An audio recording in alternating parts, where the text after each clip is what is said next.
would say the first 10 years of the group, the activity that took place, particularly in taking the brand internationally, was very instinctive rather than overt and planful. So I guess the stage we're coming to now is something which is far more strategically thought out. And within that, international expansion, including international e-commerce, is clearly a really important part.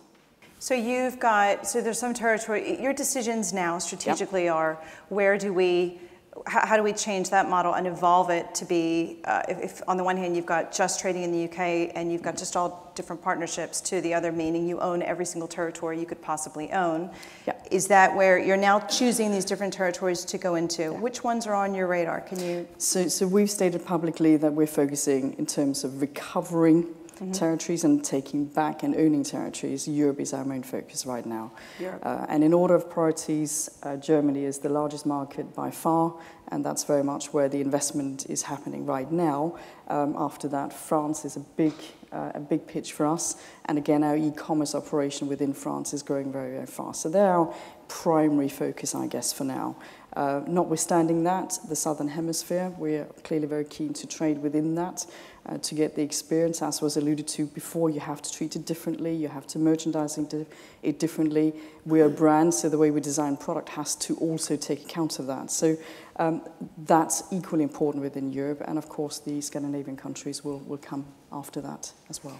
So if you think back about Germany and France and where you're focusing, what is the user experience now? What is the multi-channel user experience within those territories?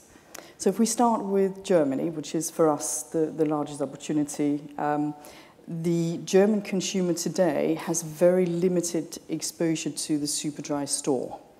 There isn't a big franchise network. There were about 7 stores. We bought those up with the rights to the territory, so we will now convert those into the right format and look and feel. And we opened our own first large format store 18 months ago now, which has done incredibly well. So from a shopping mall, high street perspective, the consumer doesn't see the brand the way that you see the brand in this country. Clearly, it's our intention that they will do, and over the next 2 years, we open approximately 100,000 square feet of retail space every year. 80% minimum of that over the next 2 years will be pushed into the German territory. The consumer experiences the brand online, and what we've chosen to do is set up a territory-specific site, but alongside that, we've picked up a partnership with Zalando. The reason why we've done that is because of their vast consumer base. And to get in front of that consumer with somebody who has access to an e-commerce happy consumer, we felt would be a really good step into the market for 2 reasons. To get to know the consumer and to have the consumer have access to our brand within a platform which is branded, but also give us some understanding of what the consumer in fact wants. What is it what colorations, what sizing, because the sizing ratios are different. So we used it, I guess, for those 2 specific reasons particularly, to educate us in terms of how we might merchandise our stores effectively, in terms of product, but also as a marketing platform for the brand. And have you seen the model that you've built out? Let's take Germany, for example, where you've got the returns, which is supposedly the AOV, which a lot of people say is a lot higher, the returns, which is double, the open invoice, all of that. You've baked all of that in. Are you seeing that play out the way you expected it to? I would say it's playing out virtually the way we anticipated it would do. The return rates are high, we all know that. That sort of brings us onto the topic that is premium pricing internationally. We do premium pricing internationally, and we have country-specific pricing. That is very much, I guess, enabling us to make our international e-commerce profitable, and it absolutely is. And so when you are talking about territories like Germany, where you have a very high returns rate, it is imperative, I think, that you are able to support that with the right pricing profile. And we've done a lot of research within these territories to understand just how consumers see that premium pricing. Do they see it? And if they see it, do they think there is a logic for it? We've just done a very big piece of work across our key territories in Europe. And to define that, we have a well-established business in Belgium, which we bought back in 2011, so we've been there for quite a while. We have a good market penetration, about 1 percentage point market share. It is, after the UK, our most mature market, and I say that within the context of 10 years, so there is mature and then there is mature. So we've done a big piece of work in Belgium, in France and in Germany to understand truly our mature market in Belgium, but also to understand, as we are setting aside big capex proportions for France and for Germany, how secure is this premium pricing? And the interesting thing that comes out of that is they are absolutely clear that there is a different price in their home country. They travel to London at least once a year, and they know that if they buy a T-shirt over here compared to at home, they're going to be paying maybe 20% more, or whatever it might be. So they're very clear about that. They are also clear that brands do that. So it is a known and understood fact. There is a tipping point in terms of how much more they're prepared to pay.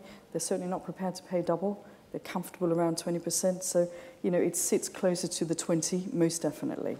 So they understand. And the way they rationalize it is, well, clearly for you guys to come over here and set up this, for us to have the brand over here, there are some costs.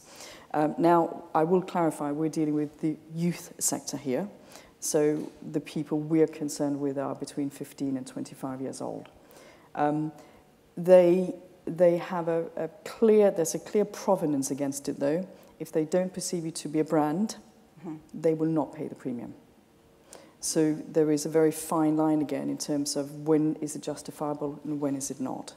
So when you think about Asia, it's kind of refreshing to hear you say that the continent is where you're focusing a lot for the foreseeable future, the short-term foreseeable future. You still are looking at Asia and South America, but you could spend it all in Asia. And a lot of the brands in the room are thinking, do I just, because it's so complex, because I really need to dedicate time and resource to getting it right, do I just do it all there? So every business is different. I can only talk to you about, I guess, my perspective on it.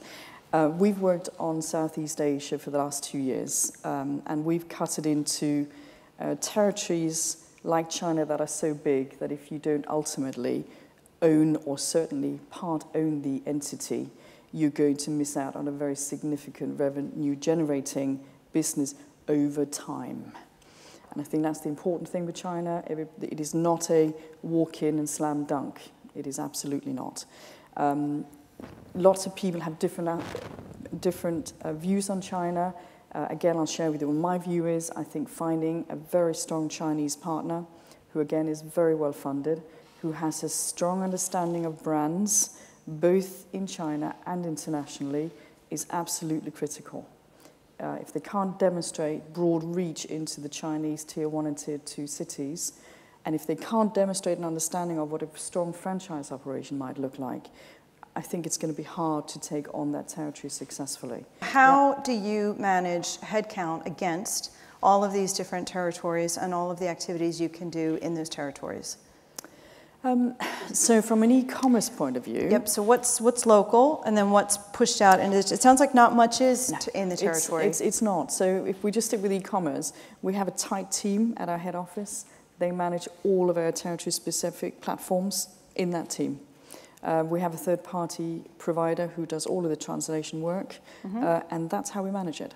Your question about research, you've talked a lot about doing research into new territories, and you mentioned the CBI and UKTI. Yeah. Could you get a bit more specific? Because I think people find it very difficult as to know where to go to talk about, any kind of research on new territories. Okay. Do you commission work? Who do you use? All those sorts of things. So UKTI is freely available to anybody.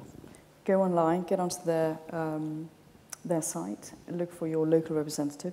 They are hugely engaging and really want to help. They've had a lot of criticism in the past, but I genuinely believe that as an organisation over the last 2 years, they've undergone a huge transformation. And they will give you data, insights, link you up with other retailers who they work with.